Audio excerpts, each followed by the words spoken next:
ახალციხე ბორჯომის დამაკავშირებელ გზაზე მოძრაობა ისევ შეფერხებულია. სამაშველო სამსახურის თანამშრომლები გზის გათავისუფლებას დიზელის გადამზიდი ავტომანქანისგან ცდილობენ.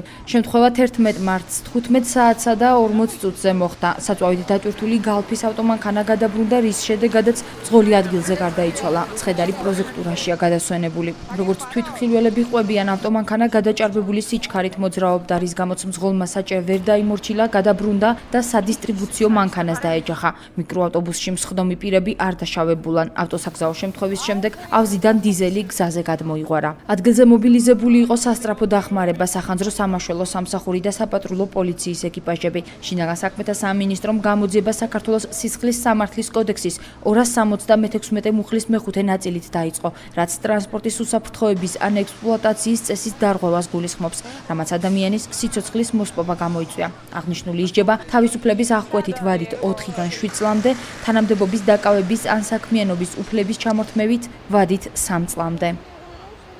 რა ხდება, სულ ვერ ხედა, მაგრამ ჩემი თვალიდან აგულია კაციან მკვდარი. დაჟელია მარტო გადავნული, რაც თქვენ ისეთ ისმეც.